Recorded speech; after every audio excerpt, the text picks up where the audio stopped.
because I want to. So I'm a real estate investor, and what I do is I'm looking to buy, always looking to buy. I'm in the buying process right now. And so I own a real estate investment firm. Pretty much I started myself.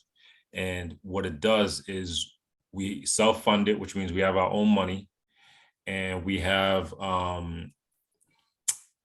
properties in about 5 different states right now. So we're in Massachusetts, Pennsylvania, Atlanta, Florida, and Texas.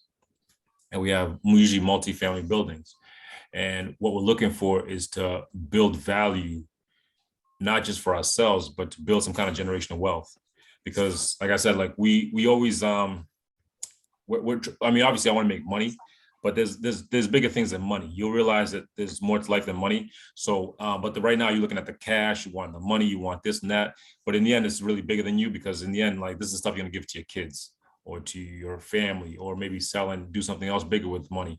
So, but what I'm doing right now is, like I said, I'm trying to build up my portfolio of units in all over, everywhere I can find value. So I'm always looking for cash flowing assets right from day one. So we don't buy land, we don't do any of that stuff.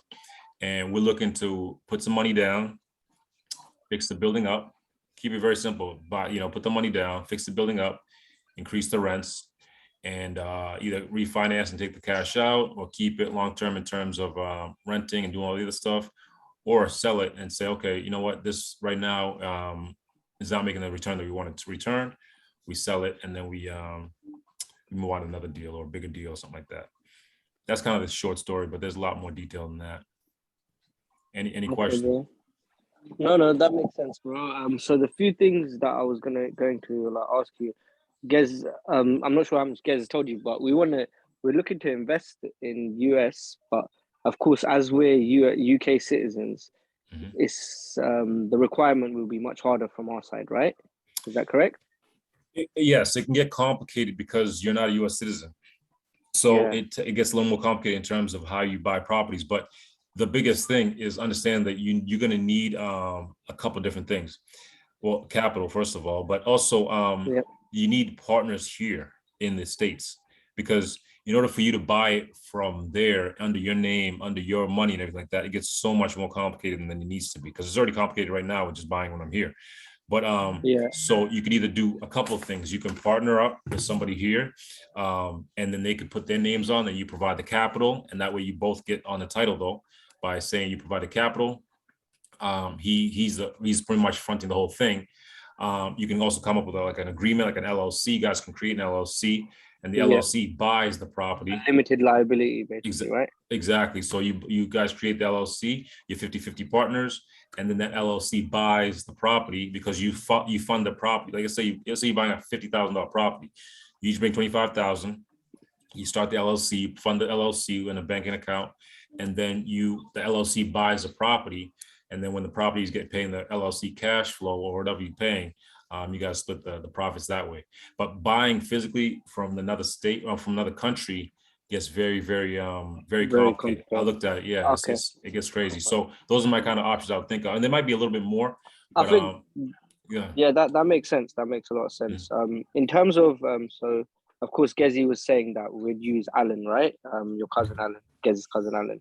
So we could just partner up with him, of course, and then just set up like a partnership company or whatever. In terms of investment and like, firstly, how much would we be able to like get finance on? Like, how much would be the value of the property be? And then on top of that, how much down payment would we need for that property? So it depends. It depends on the market you're going to go into. Depends on what you're looking to buy or what you're looking to invest in. So right now in the state I'm in, Massachusetts, you don't want to be in here. It's too expensive. You're paying too much per unit. So you want to be somewhere where it's up and coming. It's still low per unit, or you're buying cheaper per unit, because you're going to make more money in the long run. So let me give you an example, like Atlanta, because that's what I'm moving to.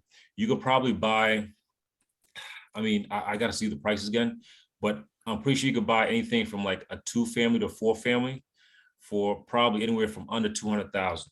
Maybe under a little less, like 200, maybe 250, exactly. Okay. Depending on the area, depending on the the rents and stuff. So so once you buy something like that, let's say you buy You buy a 4-unit for 200,000.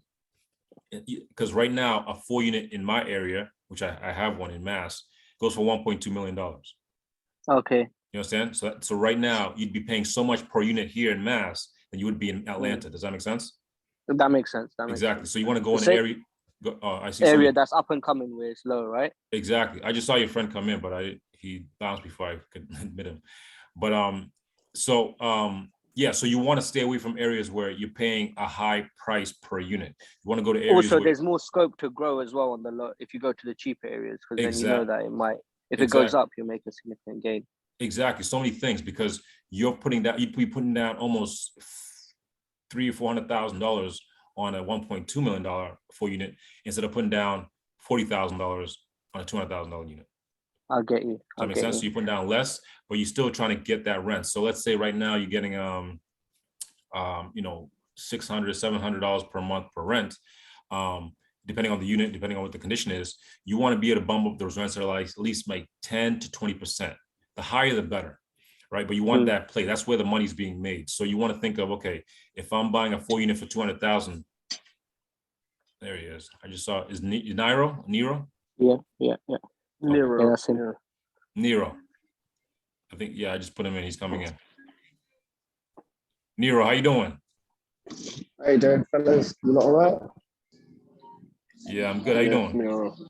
I'm good, bro. I'm gonna make this as professional as I can by leaving the gym as soon as I can. Give me 1 second. Yeah. So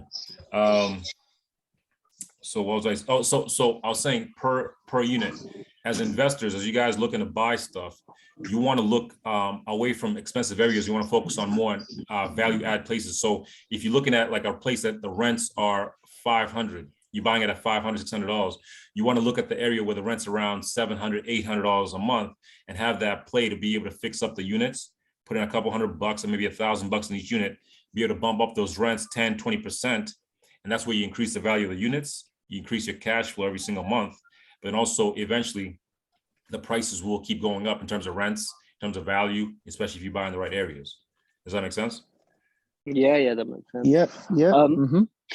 Bro, I was going to say, in terms of so say we use this as an example, yeah. Say if we went for a place where it was like 200K for 4 units. Firstly, so I'm guessing if we use it in terms of getting the capital to get that, how much down payment would we have to put down? You said 40 roughly, right? Yeah, so around 40, because you got to think of it like this. You guys are not. It's 20%, right? About 20, 25%, depending on the loan and depending on the bank. Yes. Okay. And say, for example, how much would you say, like, say if we were to put down 40, 50K and we were to get, say, 150K of that would be on finance or mortgage, right? Correct. How much would be our monthly payments and stuff like that? Just so I can like work around after getting our rent. So like just how much money would we be left with after? How much disposable income would they be left in that company? Sure. So if you average, right, this is the average around, depending on, you can always find home runs. So if you figure you put down 40,000 and your mortgage is about 160,000. Yeah. You want to do a multiple of like, let's say 0.6, right? Your mortgage is going to be about 9,600 per year.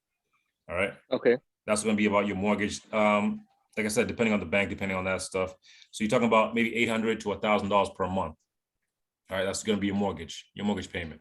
All right. But don't forget, you have other bills, not just the mortgage. You have electricity, all that stuff. Exactly. But you always want to pass those on to the tenants. But in the beginning, you might have like some area, like they call it CAMs, common area maintenance. So like, let's say you walk in my 4 unit, there's a vestibule, like a communal area. Exactly. You have to pay those. You can't pass on to tenants. Of course, it's illegal. Yeah. So you have your water, you have sewer, you have taxes, you have insurance, and then you have just some maybe general maintenance. So you figure, right, on, let's say, just an example. So we'll keep it simple. Let's say each month you get $600 per month for the 4 unit. So that's $2,400 per month. Minus everything, let's say, because typical expense ratio is anywhere from 40 to 50%.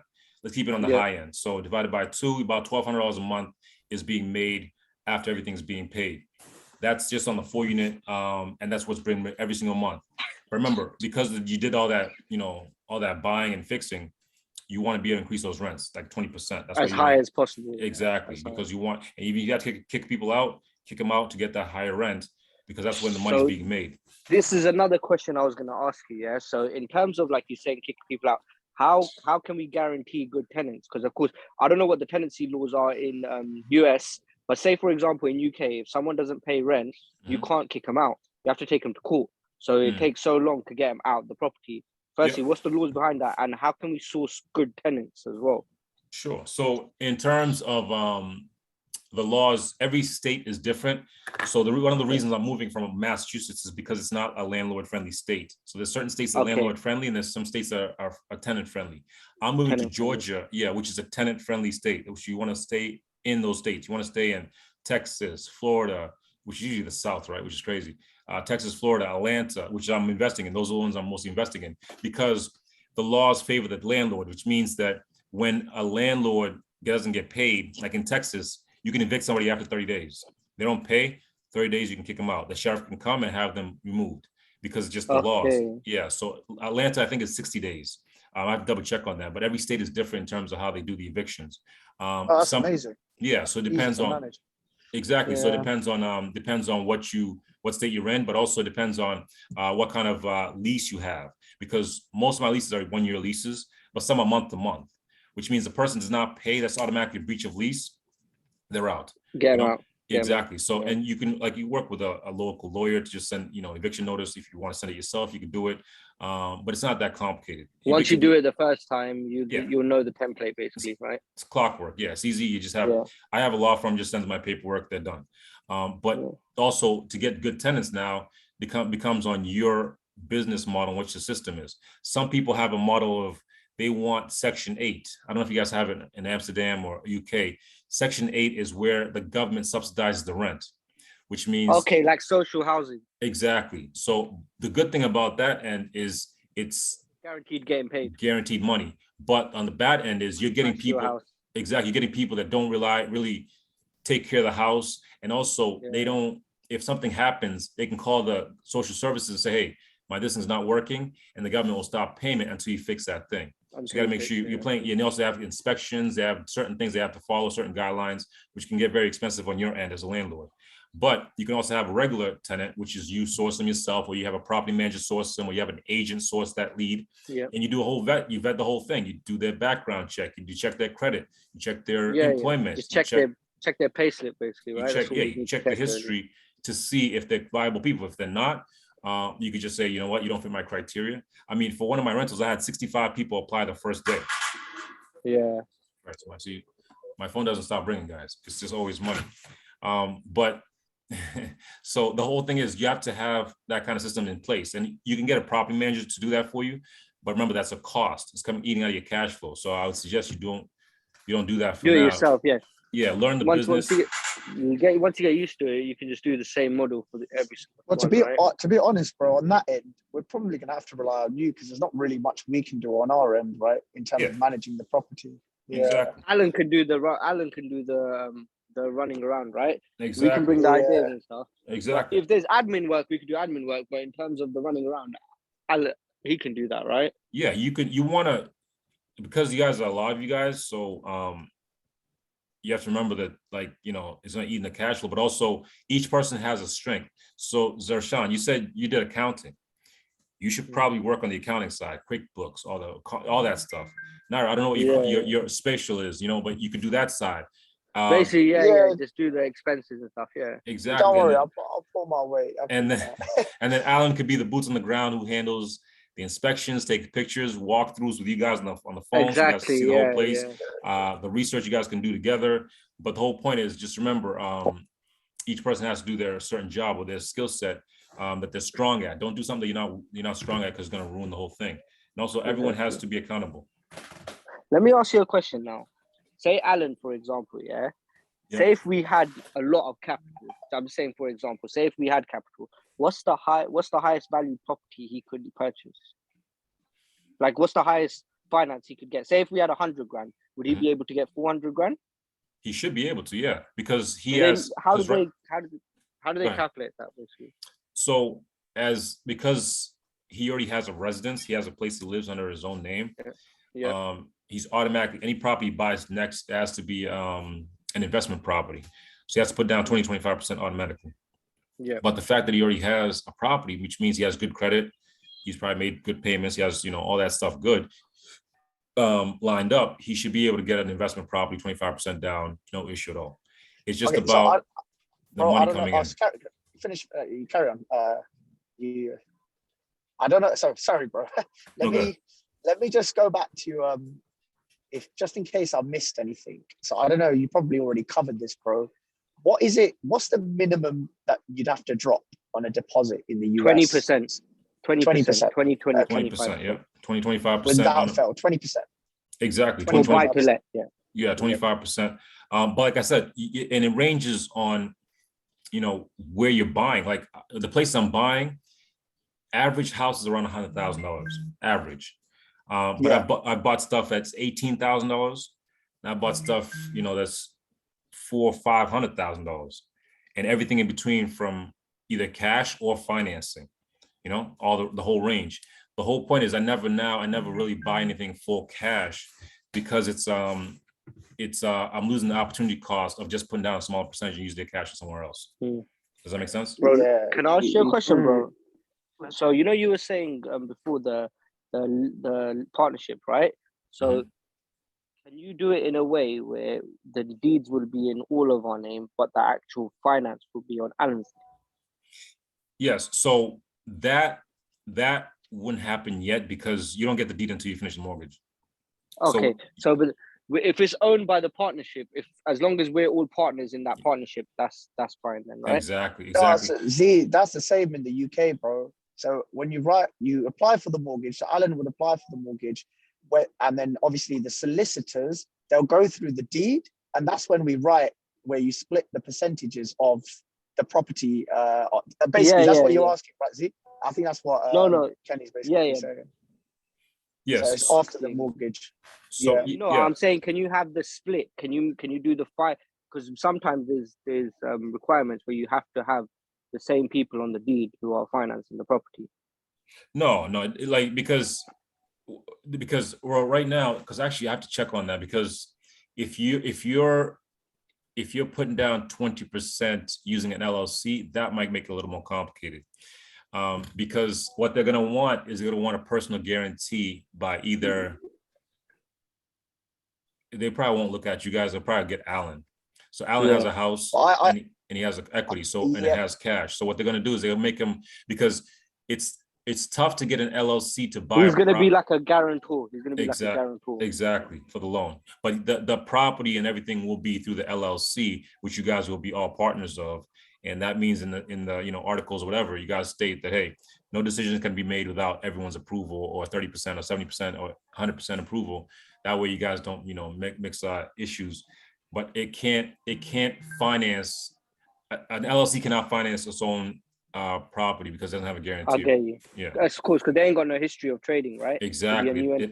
The company itself don't have a credit score either, right? Until the people start using it. Okay. Bro, one more thing I was going to ask. So when we are ready to do this, how are we going to source the property? Would you help us, or would you put us in the right direction to look at places? Sure. I mean, what you guys should be doing is looking right now, but the market is crazy right now. So everything I'm buying right now is off market, which means no one even sees it, which you guys are probably going to want to do too. Because first dibs, basically. Exactly, because you're going to get so much more value by not having a shop. Anything you see on market, it's been shopped 1,000%. Because it's just, by the time it gets to the market, means everyone who's an investor or someone like myself or someone has already said no. Yeah, they already said no, and then you got to figure out why did they say no. Now it could just be just because it doesn't make sense money wise. It could be issues, whatever, the zoning. But you want to make sure, because also that means it's either overpriced too. So you don't want to overpay for a property. It'll take you a long time to recover your cash. Yeah, you're going to be in minus to begin. Exactly. Sorry, bro. I got a question. Are you in the rental market already? Yes. You are. Okay. So obviously you don't have to answer them if they're personal to you, of course. But how much was one of the flats you bought? Let's say example. Sure. All right. Let me do this. Let me. Can I put on a little presentation for you guys? Yeah, of course, All right. bro. Cool. I'm gonna share my screen. You guys tell me when you can share when you can see my screen. All right. You can share your screen. Yeah. Yeah, of course you can on Zoom. All right. You guys can see my screen. Yeah. All right. That's see, I'm on American Express Platinum. Don't. Let's do this. Let's go to. You guys can see it, right? Yeah. All right. Guys, you alive, yeah? Live and direct. Yes, was there a thing in your yard or so? When did you have a girl movie? Yeah, man. No, Huh? bro. No. That's not so professional. No, it's not. I'm not at home, man. I'm not at home. Oh, you're not at home. Okay. I thought you said Tessa's cat sitting, so I just pulled up, man. We're just chilling. cat sitting, yeah. Yeah, she's cat sitting, fam. Okay. You know.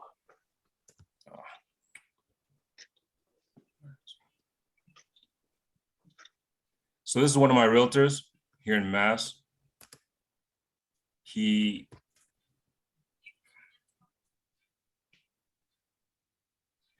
So he sold me one of my third properties, fourth property, I don't know what it was. But let me give you an example. So every single month or quarter or whatever it does, he sends me what they call a report or update, right? Yeah. What it is it tells you, hey, this is what your house is worth, because he wants to get that house to sell it for you so he can make a commission. All right. Yeah. So this was sent June 4th, most recent one. And so he says, oh, your new home value estimate is here. And so this is one of the 4 units that I have here in Mass. So this one right here. See the value right now? Yeah. This is actually lower value than it is because it's a long story. I don't want to go into it, but I bought it this one at $395. This is the value right now for it. Fucking hell, it's doubled. Actually, let me show you actually what it's really worth though, because that's kind of disrespectful. Is it Redfin? So you bought that property. This is actually what's really worth right here. Are you renting it to one tenant? No, I'm renting it to 4. So this is 4 units. That's why I told you it's one of 4. So this is the one of like the four. So you walk in here, there's a bottom unit here, and there's a top unit here. You walk on this side, there's a bottom unit here, and there's a top unit right here. How many kitchens and how many bathrooms are there? It's just one kitchen, right? Yeah, these four total separate apartments. Private apartments. You bought 4 private apartments with 1 gaff for $350K. Less, actually, let me show you where, because it'll show you the history of it. Let me show you here. Cuzzy, $350K here will get you a bin and a homeless person, bro. So I'm not even joking. Where's the history of it? It should show the history of when I bought it. Sale history, here it is. I use another website, but it should show. So it tells you when it was bought, how much it was bought for, etc. Yeah, sale history. So when did you buy that property, bro? Or all 4 units? When did you buy that? Bought that maybe 5-6 years ago, something like that. Wow. But let me see if I can find, because it should show the history on it. 5-6 years ago, it's gone up by like 4 times. Around 4 times. Okay, another question, bro. You're obviously renting that out. How much are you taking per tenant monthly? That one bringing in 1,900 per. Each, yeah? 1,900? Yeah, each. Very nice. Okay, 1,900. And how much are you giving towards the mortgage contribution on a monthly basis? The mortgage on that's 1,700, something like that right now. 1,700. And obviously you're making 1,900 times the 4. Okay. Should show the history of it. Do you pay for the bills yourself, or you just charge that on top of each of the tenants' price, and you're obviously covering the bills yourself? No, it depends on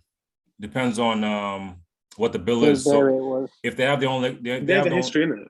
yeah. I think it was. If you go down a bit It more, was, yeah. Go down a bit, yeah. scrolling down.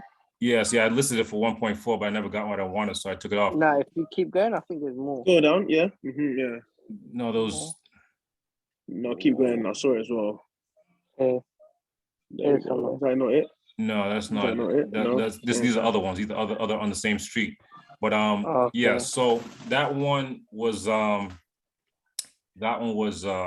like I said, the bills are different depending. Like water and stuff, I take care of. But electricity, they have to take care of their own electricity. They have to take care of their own other issues in terms of bills. But let me see. It should show the history of it. Did you do any redevelopment to that yourself, or did you? Yeah, we put in about 2,000 each unit. Or you spent $2,000 each? About each, yeah, because like I said, that's where you want to find the value. Yeah, see right here, Yeah. 2015, right here, 2015 sold for $395, right here. There it is. I knew it'd be there somewhere. So yeah, so that's the thing. That's the. But it took me 2 years to find that deal though. So don't get it twisted. Like I found that overnight. It took me because I was looking at a lot of stuff until you understand value, until you understand what you're looking for and what kind of money it can make for you. That's why I said these estimates don't really, because these are just like the algorithm. They're not going exactly about the market because every market is local, right? Right now, there's no full units on the market at all. So right now, if I want to sell my unit, it could be whatever 1 point, whatever it is. But the whole point is you have to learn how to find value and be able to say, okay, I've looked at a ton of deals that, are full units, but at 700,000, and then you find something that's 395. You see the value in it. You see that needs work. You put the work in, you increase the rents a little bit. And you just wait. You just wait a little bit. Every single year, rents go up, value goes up. Every single year, rents go up, value goes up. And that's just like I said. That's just like one of them. There should be another one I have in this. What, bro? What's your portfolio worth? How many assets do you actually have on rent right now? Oh shit! Yeah, it varies. So we have 25 multifamily buildings, something like that. Each one of those, like 2 units, 4 units, single family, all that stuff. But it varies. Like I said, we just sold 3 units in Florida. We just bought something in Atlanta because I'm actually going to be living there. So I bought that. And then I'm selling some. I sold 2 things in Pennsylvania. So it always fluctuates in terms of units. Like that's why it's not about the count, it's really about growing. Yeah. But so but if that one is just worth 1.2 and you think 25 multifamily buildings, you do the math. I mean, yeah. So is this what you do for a living, bro? It's what I do. It's what I do. Come on, dude. You told us. That's it. You haven't got. This is it. You've dedicated your career to this now, and obviously this makes good money, man. Yeah, this is where you should be. This is where everyone should be. Like. Yeah, multiple passive income. Where the fuck is the other one? There should be another one there, but I think he might have deleted it or something like that. And Kenny, can I also ask, bro, like how easy is it, and who would you go through in order to find tenants, to find trusted tenants as well? Is it like, do you go to because it's new to me, do you go to estate agents and be like, yo, this is your cart, just find me people that are certified, or do you personally look at the tenants and how does that work? Oh, here's the other one. There's the other one. The other report. I deleted this one. Guys, we just spoke now about not having property managers, so estate agents. I think you just have to advertise your property online, and you'll get tenants calling. Here's another one. We need Alan to obviously manage that, and yeah. So there's another one that I have right here. This is the one you saw in the house at the one in Woburn. Are you still sharing the screen? Yeah. Yeah. No way. What fucking right now, Kenny? Right now. The one I'm in right now. But like I said, these numbers are off though, because remember these numbers are low. So it's higher. It's like I said, it's disrespectful because it's higher. But this one I bought in 18 for like 300,000, something like that. But to be fair, do you know what? I didn't go upstairs. How many rooms is it? So this one's 2 units. It's two, one top unit and one bottom unit. Each one's got 2 bedrooms, 1 bath. Each one of them.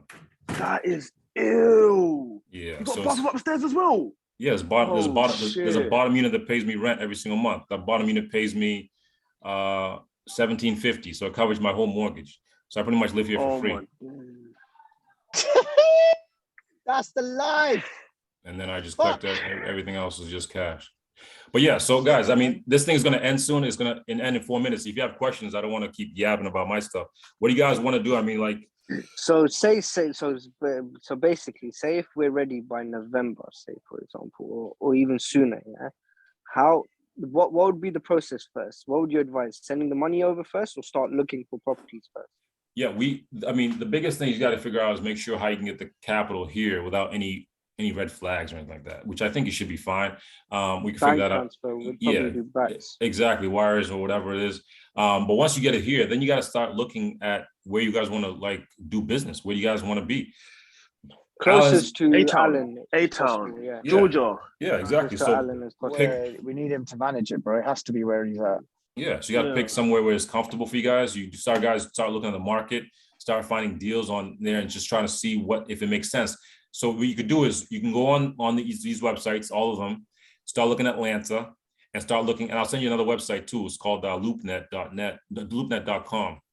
Look at multifamily properties, do the math in terms of how much they rent, what the rents are around the area, and then you're trying to find something that's undervalued in terms of rents. And that's where you're trying to target. You get that. That's when you get it, you fix it up, you increase the rents of the market. Now you just increase that value and made that money. And you do it over and over and over again. You just keep repeating the same formula.